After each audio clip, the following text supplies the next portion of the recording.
Hey, everybody, what is up? I am here. Happy Thursday.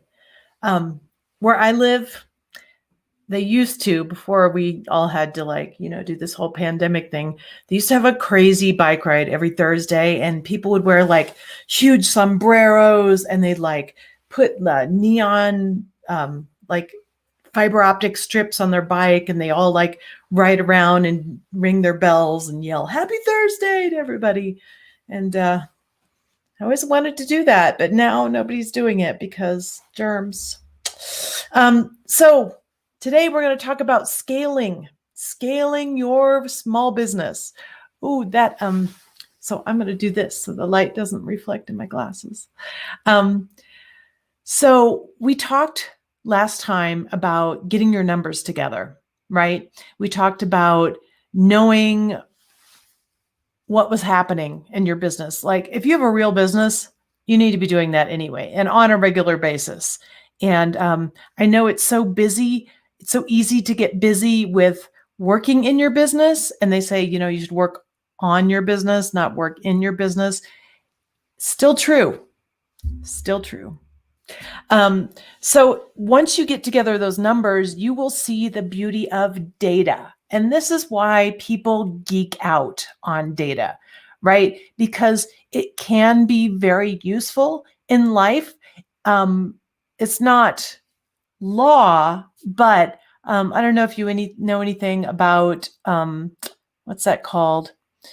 Like when you put something out and you're going to get a certain percentage of response. So say you put out an offer, say you put out an ad on Facebook and you get a 9% response rate. If you only advertise to 9 people, you will get a 0% response rate. But if you advertise to 10 people, you will get 1. If you advertise to 100 people, you will get 10. If you advertise to 1,000 people, you see how it goes, right? So this is why data is so magical, right? So if you have your numbers in order and you understand what your operational costs are per client, right? That's going to make a huge difference in how you can run things.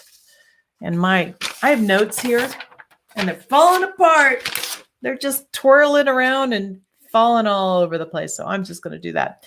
So I hate to be the messenger of that people don't want to hear, but you have to sell a certain amount of time to get a certain amount of results.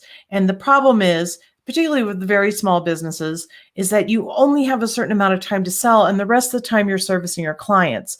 And at a certain point, your selling can get stagnant, and then you're only servicing your clients. Not an ideal situation, right?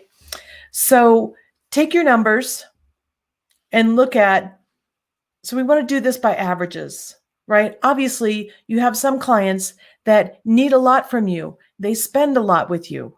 You have other clients who just need a little help.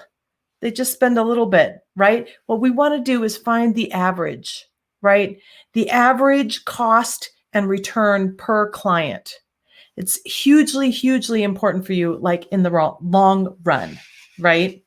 So if you look at, like I said a little bit earlier, if you look at the percentage of time that you're spent making sales and the percentage of time you've spent making offers for your clients, right? You need to work that out.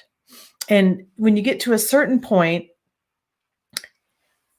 you'll know that it's time to scale, right? You'll know that when you have maybe 2/3 capacity for what you're able to do as far as service or product, that you need to start planning for the future. And by that time, obviously you have to have a little time under your belt to understand that clients will drop off, right? Again, data, percentages, it's amazing. If you have 10 clients and 1 drops off, that's 1/10 of your business, right? And that could affect you a lot. If you have 100 clients and 10 clients drop off, it's not going to affect you as much.